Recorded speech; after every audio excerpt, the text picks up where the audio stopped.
Deputy Neil Smith. Thank you very much. I'm pleased to have the opportunity to contribute to the debate on the Budget 2017. As Fianna Fáil spokesperson on arts and heritage, firstly may I welcome the modest increases in funding in the budget for 2017 to the Arts Council, Culture Ireland, the National Cultural Institutes and obviously the Irish Film Board.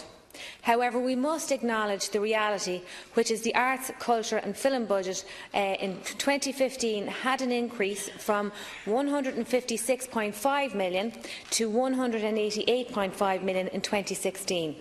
And it now finds itself reduced to £158.3 million in 2017, which is a cut of 16%. That is the reality for the arts and cultural practitioners around the country. I believe it is a retrograde step following the State's additional investment in the arts and cultural sectors for the commemorative programme this year. I believe that the level of investment should be retained in full and directly invested into the Arts Council, which would have doubled the increase for that agency.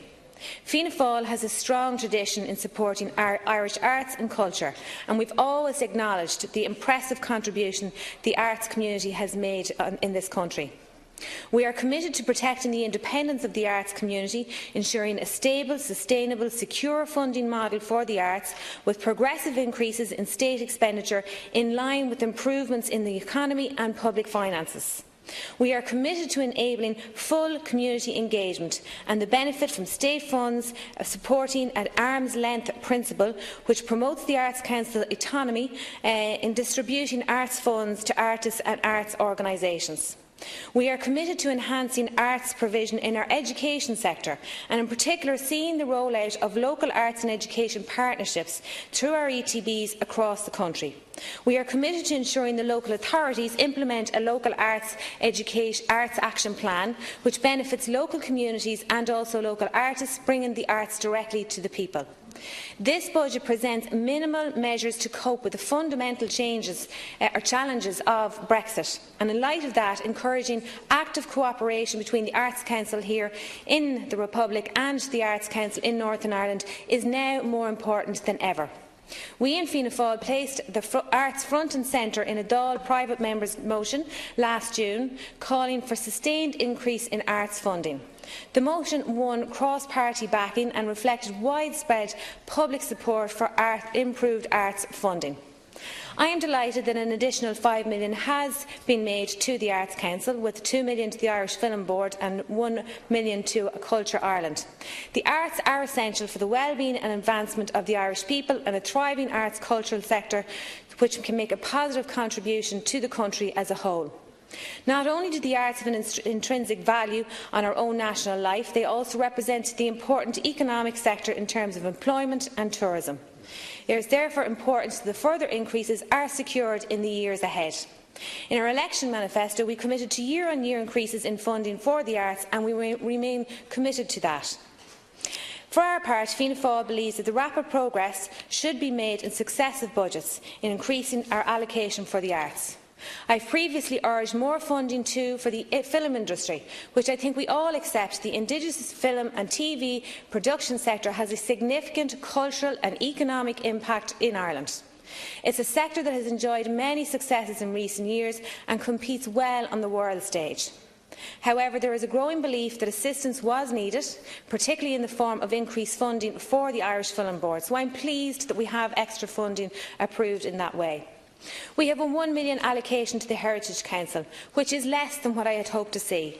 While it is an allocation that is warmly welcomed by the Chief Executive, we had made a very strong case for an additional £5 million.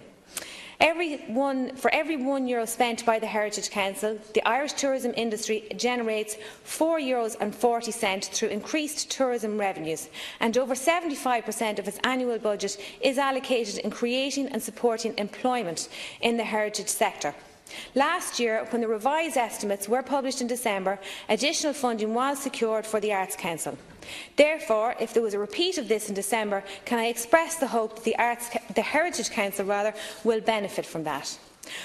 Moving away from my own portfolio, we also have had the introduction of the first-time buyers grant scheme, which can only drive to push forward and push up the prices to another risk of a boom bust within the sector. Reduction in costs and construction costs haven't been forthcoming, and in my own constituency in Cavan and Monaghan, like across many of the counties across the country, there aren't the new homes within the county for young people and young first-time buyers to actually access this new scheme. In Cavan and Monaghan, there have been no bills nearly for the last decade, and I'm sure it's right across the country is the very same thing. There are lots of bills in one-off private houses. Houses to build are in high demand, and they simply are not available in Cavan and Monaghan. So this first-time buyers grant is really null and void when it comes to buying brand new homes in Cavan and Monaghan, because they simply do not exist. It is a massive problem, and lots of my own constituencies simply will not be able to avail of the scheme. In that way, it could be argued that this is discriminating towards people and young buyers, particularly in rural Ireland. In that way, I've had numerous calls since our budget day from very concerned young people who just are trying to get their heads around the fact that the second-hand houses just won't be part of the scheme, and therefore they cannot avail of it. This initiative will see first-time buyers chasing over 10,000 new homes and apartments earmarked for construction next year. The scheme is useless without accompanying measures to increase supply. In fact, it could exacerbate the housing crisis by overheating the new builds market, which in turn will lead to increased house prices. And I'm going to finish, Cancora, just with two other, I suppose, observations that I found most pertinent, will say, within my own constituency, and that is obviously the lack of the LIS scheme. I'm disappointed, I have to say, to not see that reintroduced in this budget. And of course, again, it's forgetting about rural Ireland, and I know the government may turn around and say to us, well, there's discretionary funds there and it's up to the local authorities to take the money out of that.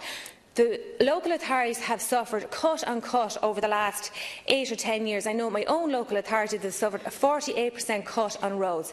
The funds are just not there to take out of this discretionary funds.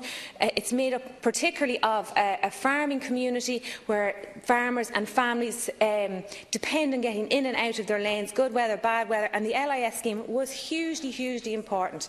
And I think it was introduced in this House by my own late uncle Paddy Smith, and that was a long time ago, and it did run up, as far as I know, until 2008. And it's really disappointing just not to see that particular scheme reintroduced, and I'm sure that every TD within a rural constituency would have the same experience. And finally, just to say, Brexit, we don't see the Brexit proofing that I would have liked to have seen in this particular budget. It's of little consolation to the mushroom growers in our own constituency of Cavan and Monaghan, who at this moment in time are on their knees due to the plummeting sterling prices. Jobs are being lost as we speak. 95% of the market goes to the UK. One local grower has told me that the cost of exporting at present is due to the plummeting sterling prices, and because of that, so many businesses are under pressure. Some of them have gone out of business since the wipeout, I suppose, and have been wiped out since Brexit. Okay, thank you, Deputy. Thank you. Thank you. Okay, thank you, Deputies. The next